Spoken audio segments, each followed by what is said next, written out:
Came the rain and washed the spider out.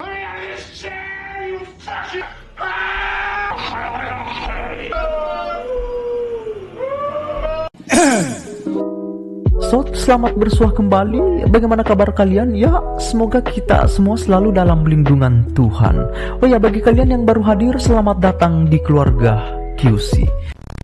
Willais adalah seorang pria yang berprofesi sebagai podcaster atau penyiar digital.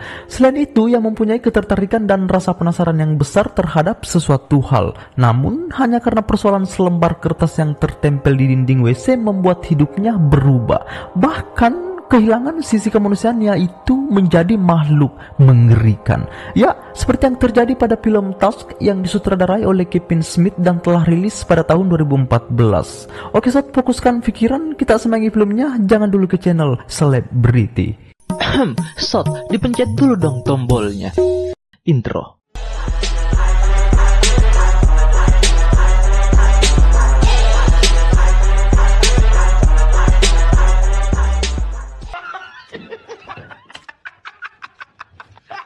Di awal kita akan melihat ruang podcast, tapi bukan podcastnya Om Deddy. Di ruang podcast ini Willais dan Johnny selalu membahas tentang hal-hal aneh. Ya, seperti sekarang ia sedang menyaksikan seorang pria gendut di Kanada yang sedang berlatih bermain samurai. Dengan pede dan sok jago ia membanting kiri kanan samurainya, tetapi kakinya malah terpotong karena salah teknis. Setelah mereka menertawainya, Willais memutuskan untuk berangkat ke Kanada guna untuk mewawancarai orang tersebut apakah kakinya disimpan dengan baik atau bagaimana. Tetapi pada saat ia sampai di kediamannya, Willais malah terkejut melihat si gendut yang ternyata sudah bunuh diri menggunakan samurainya sendiri akibat malu hidup tanpa kaki kanan. Setelah mengetahui hal tersebut, Willais mendatangi sebuah bar untuk rehat sejenak, lalu menelpon Johnny dan memberitahunya jika orang tersebut sudah bunuh diri. Willais juga berkata jika keberangkatannya ke Kanada sangat sia-sia dan tidak berkesan sama sekali. Ia juga memberitahu Johnny jika dirinya akan kembali ke Amerika malam ini juga.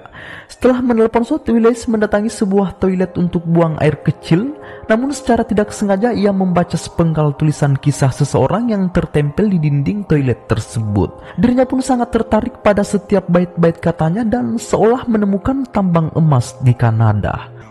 A landlubber with Manitoba as my final port. I know I do not wish to spend my remaining years alone in a giant house, not when I have such stories to share. Ya, karena Willais selalu mencari kisah unik dalam hidupnya dan mempunyai rasa penasaran yang tinggi terhadap sesuatu hal, ia pun langsung menghubungi penulis pada kertas tersebut lalu mendatangi kediamannya di tengah-tengah hutan dan cukup jauh dari kota. You perform the simple household chores. I can alone.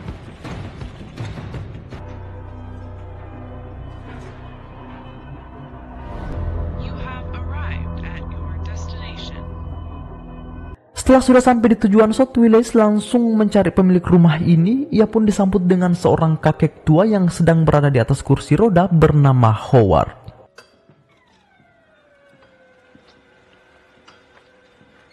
Oh yes, it's great. It's nice to meet you. Ya, agar supaya suasana tidak canggung, Howard pun menawari Willais segelas teh hangat layaknya seorang tamu terhormat. Lalu saling kenal satu sama lain. Saat Howard bertanya, kenapa kau begitu tertarik ke tempat ini? Willais pun memberitahunya jika hidup harus butuh pengalaman sebelum pulang ke Amerika. Dan selembar kertas inilah seakan saya menemukan tambang emas di Kanada.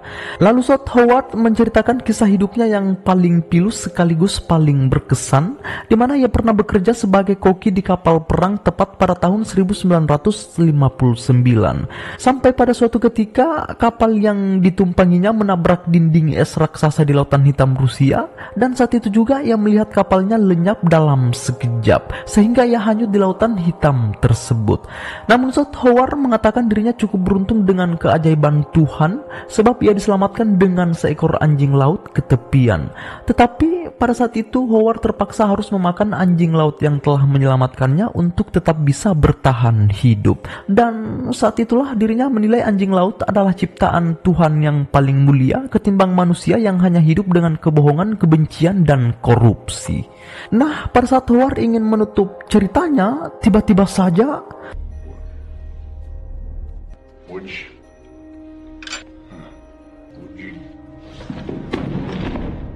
Ya, tiba-tiba saja Willis tergeletak ke lantai akibat segelas teh racikan Howard yang telah diberi obat bius sebelumnya. Di sini Willis mengingat kekasihnya yang bernama Lara pada waktu meminta izin untuk ke Kanada, tetapi pada saat ia sadar di pagi hari, ternyata dirinya sudah berada di atas kursi roda dengan kondisi seperti hewan yang kehausan.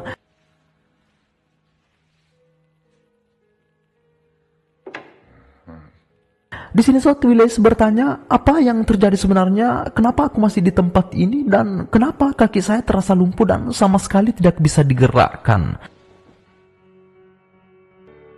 Oh my God! The fuck are you talking about? Ternyata kakinya sudah dipanggang oleh si Howard. Di sini sebenarnya cukup menyedihkan dan sempat membuat mata saya berkaca-kaca, tetapi dengan santainya Howard malah berkata relakan saja. Ia juga beralasan jika semua ini terjadi akibat serangan laba-laba beracun yang menggigit lutut Willis pada saat pingsan semalam. Dan karena itu dokter pun harus mengambil tindakan keras, yaitu dengan memotongnya agar racun tidak menyebar ke seluruh tubuh Willis. Di sini Willis ingin menelpon keluarganya di Amerika, tetapi sayang handphonenya sudah diamankan oleh Howard. I am truly sorry for your loss.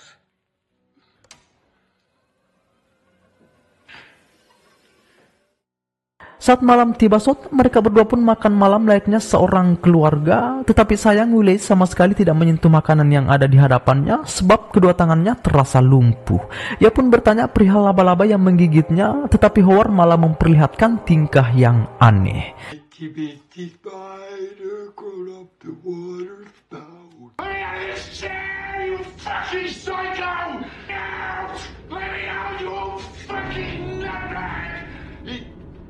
Dan ternyata si Howard ini sama sekali tidak cacat ataupun lumpuh.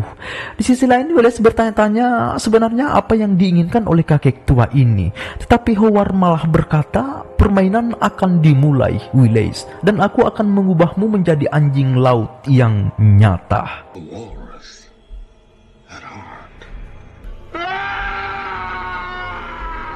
Di sisi lain Lara sedang bercucuran air mata merindukan Willis yang sampai sekarang tidak ada kabar kembali ke rumah Howard.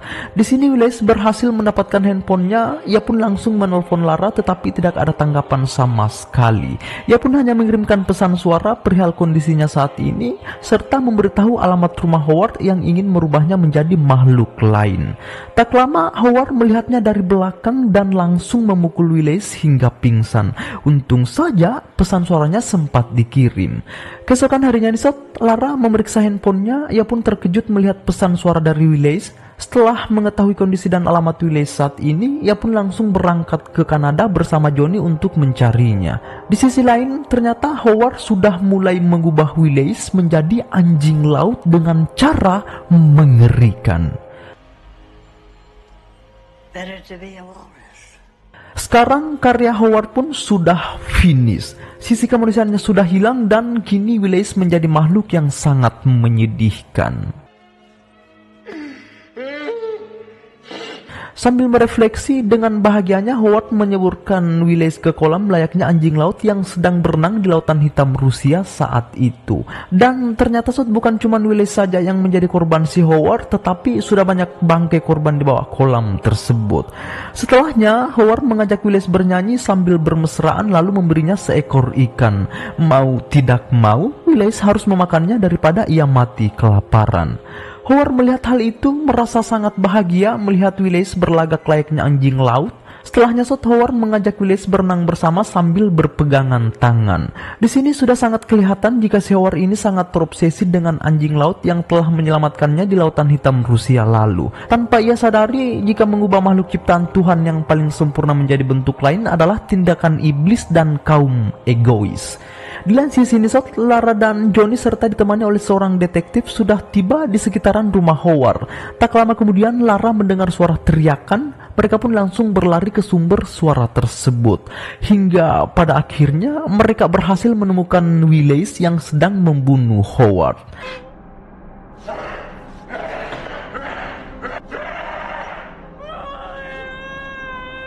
Di akhir cerita Sot, kini Willis ditempatkan pada sebuah kebun binatang dan Lara terlihat memberinya seekor ikan sambil menangis. Cerita Chaps pun selesai. Dan ya tentunya ada hal yang bisa kita petik dari film ini Sot. Jangan langsung meminum teh pemberian orang yang tidak kamu kenal sama sekali. Selamat bersua kembali.